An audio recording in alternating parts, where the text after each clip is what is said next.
오늘은 물상론 진에 대해서 알아보는 시간이 되겠습니다.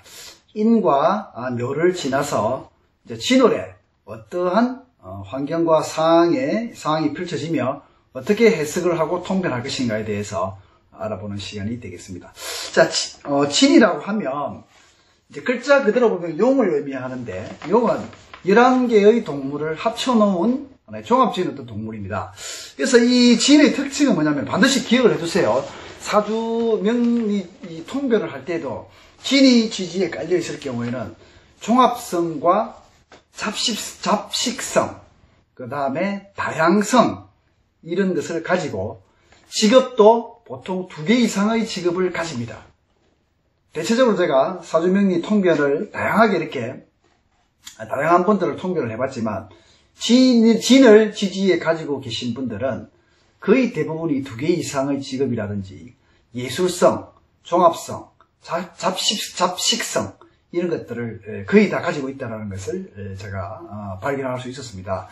그래서 진이라고 하는 이 글자를 팔자상에 가지고 있을 경우에는 이러한 부분들을 반드시 생각하시고 통변하시면 될 것 같은데요.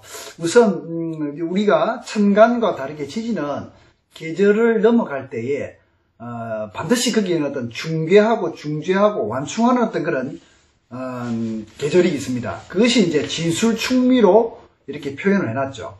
진도 마찬가지입니다. 진도 봄에서 여름으로 넘어가기 위한 중간 단계이다, 이 말이죠. 그래서 봄도 아닌 것이 여름도 아니다. 봄이면서 여름이다. 종합적인 어떤 그런 복합적인 것을 다 들고 있다는 얘기죠. 자, 진월을 한번 생각해 볼까요?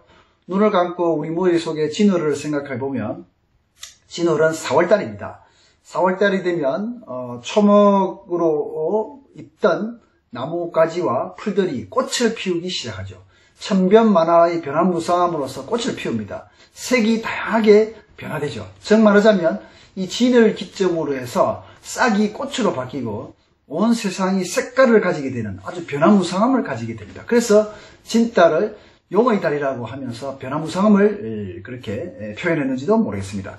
토는 우리 지구상에 존재하는 모든 생명체와 물체는 또 토의 속성을 가지고 있습니다. 우리 머리에서 몸으로 연결되는 이 목도 또한 토죠. 그 다음에 팔에 여기 이 앵글, 즉 말하자면 이 중간중간 부분 있죠, 이것들도 전부 다 토입니다, 토. 그 다음에 다리도 이렇게 관절, 고관절, 관절, 고관절, 그죠? 팔관절, 그 다음에 손목, 이런 것들이 A와 B를 연결시키기 위한 중간, 중재, 연결. 이 손목도 에너지가 통과하고, 팔도 통과하고, 종합, 잡식, 다양성을 가지고 있으면 또 중계, 중재, 완충, 연결, 변화, 변곡의 어떤 그런 에너지 운동성을 가지고 있습니다. 그래서 진술충미를 잡기격이라고 하죠. 잡기격. 다양하게 가지고 있다. 다양하게 내포되어 있다라고 이렇게 표현하죠. 자, 진월이 되었을 때는 이제 땅이 많이 데워졌습니다. 우리가 진월에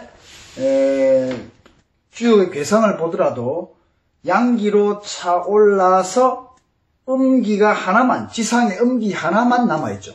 진 중에 진의 지장간을 보면 진, 무토, 개수, 을목입니다. 개수 하나가, 개수는 여기서 물이라고 표현하기, 수라고 표현하기보다는 한기, 차가운 한기가 여기에 하나가 이렇게 남아있는 거죠. 온 산천이 양기로 가득 차 있는데 한기 여기 개수로 이렇게 보시면 될 것 같습니다.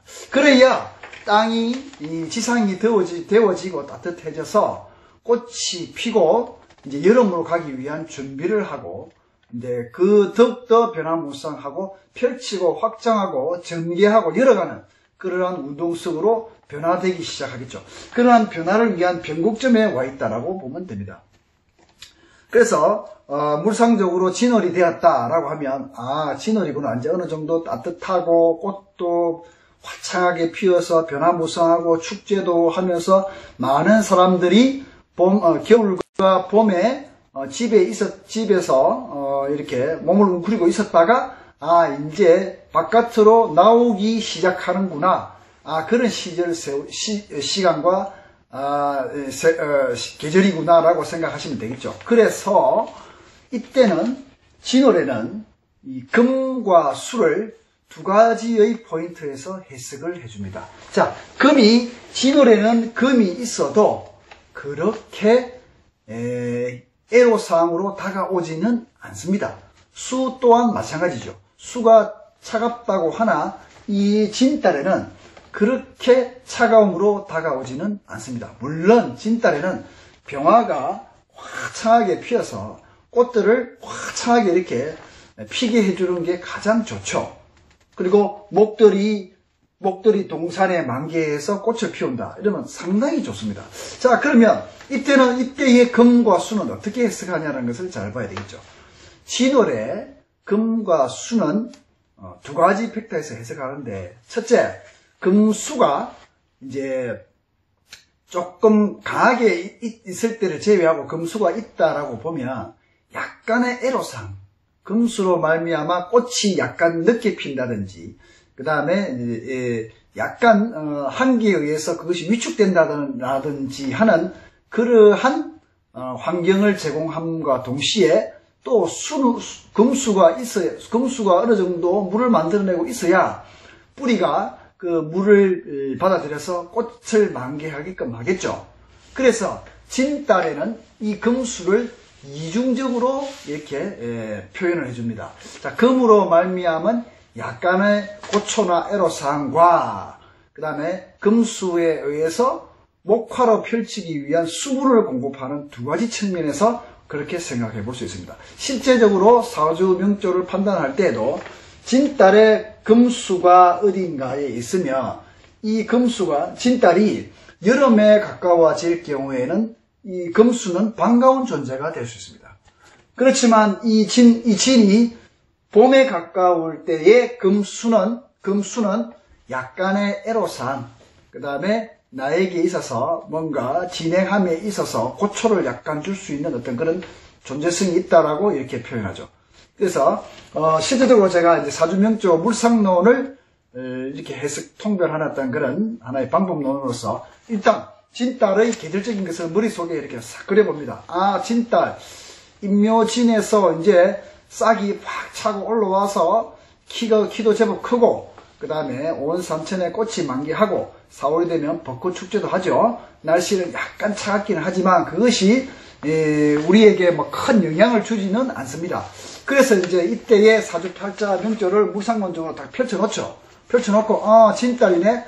진달의 금수 그렇지 약간의 어떤 그런 애로나 장애를 주지만 그렇지만 이 수가 있어야 또 나무에서 뿌리에 수분이 공급되어서 꽃도 피고 하지. 이렇게 이제 머릿속에 그려놓죠. 그럼 그것이 육신적으로는 무엇인가 혹은 신살로는 무엇인가라는 것을 생각해 봅니다. 그리고 나서 어느 좌표에 머물러 있는가 라는 것을 보는 거죠. 그러면 진달의 토는 어떨까요?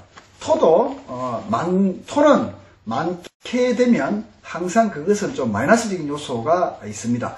토도 너무 많아버리면 토가 이제 한두 개 정도는 어느 정도 감당할 만한데 토가 많은데 목이 작다 이러면 큰 산과 밭에 정말 묘목 하나밖에 피어있지 않는 그런 꼴이 되는 거죠. 그래서 물상놀이라고 하는 것은 일단 사주 명조 팔자상에 나타나 있는 월을 먼저 파악하고 그 월 속의 계절적인 요소를 머릿속에 담아두고 그 다음에 그 각 간지에서 오행의 팔자 간지가 어느 정도를 차지하고 있으면서 이것이 도움의 인자가 될 수 있는가 혹은 이것이 나에게 해가 될 수 있는 인자라는 것을 이미 머릿속에 그림으로서 파악을 좀 해볼 필요가 있습니다.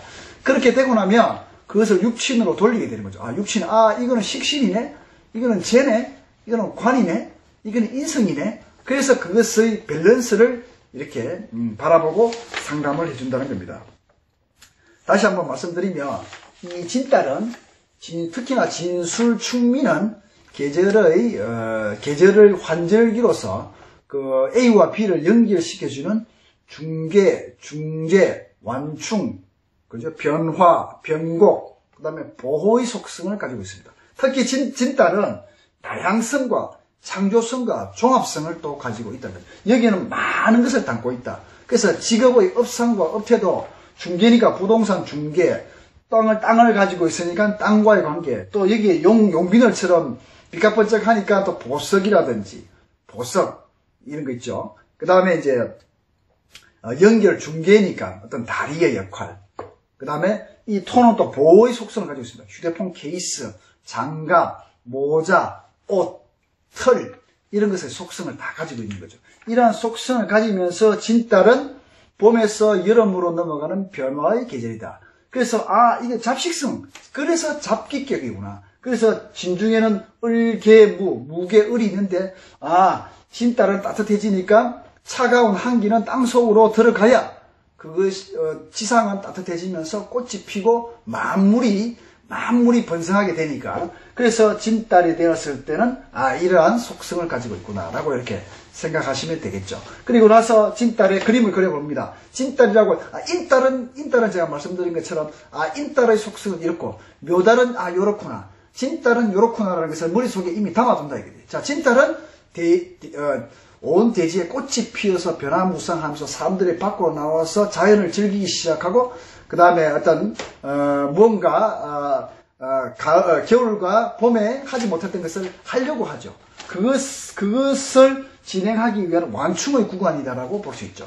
그래서 말씀드렸던 물상의 모든 완충, 중개, 중재, 연결의 인자를 모두 담고 있고, 혼합, 잡식, 종합 이런 것을 다 가지고 있는 이런 시기이다 보니까 어떠한 금수를 해석할 때에도 이중적으로 해석을 해준다. 봄에 가까울 때의 금수, 여름에 가까울 때의 금수의 상황을 이중적으로 생각을 해주고, 그것이 가지고 있는 육신적인 해석, 그 다음에 이것이 궁성에서 어떻게 궁성에서 차지하고 있느냐 라는 부분들을 복합적으로 해석하시게 되면 이 진달에 대한 해석이 아주 적합하게 이렇게 할 수 있다는 얘기죠. 물론 진술, 충미는 토로서 다 이런 식의 해석 포인트가 들어가야 된다는 얘기입니다.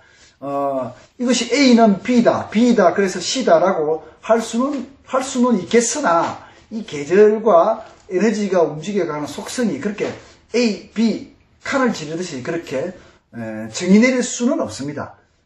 이처럼 봄에서 여름으로 넘어갈 때에도 완충지대를 겪어서 그것이 이중적인 태도를 취하듯이 사주팔자 명식에서 A 플러스 B는 C다, C 플러스 D는 E다 이렇게라고 명확하게 정의 내리기는 힘든 부분입니다. 그래서 물상적인 부분에서 그림을 그려서 이것이 이럴 때는 이런 속성을 가질 수 있고 또 저럴 때는 저런 속성을 가질 수 있다는 것을 염두에 두시면 되겠죠. 팔자 간지의 글자들은 제가 말씀드리는 것처럼 에너지가 동해야 됩니다. 간지를 이렇게 나왔지만 내 집에 동물을 소도 있고 말도 있고 개도 있지만 개가 짖지 않으면 동하지 않은 것입니다. 닭이 울지 않으면 동하지 않는 것입니다. 닭이 알을 놓지 않으면 동하지 않는 것입니다. 글자는 반드시 동해야 된다는 얘기죠. 글자는 동해야 그것이 에너지의 역동성을 가지고 팔자 간지에 영향을 미쳐서 우리의 삶에 영향을 미치는 거죠. 자, 진을 특히나 올해는 술년이죠. 무술년이기 때문에 진을 가지고 계신 분들은 올해 모든 어떤 변화무쌍함의 사건성을 포함한 이동, 역마성, 그 다음에 수술, 그 다음에 옛날의 것을 뒤집어 엎어서 새로이 뭔가 창구 쇄신하는 이런 쪽으로 에너지가 다 흘렀습니다.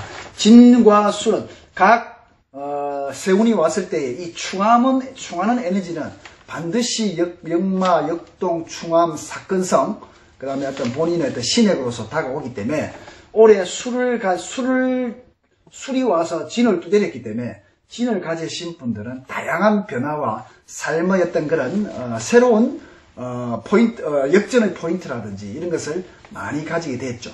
그래서 올해 무술년을 해석할 수 있고 진이라는 부분을 물상적인 관점에서 이렇게 말씀드릴 수가 있습니다. 자, 오늘은 진에 대해서 말씀드렸습니다. 이상입니다.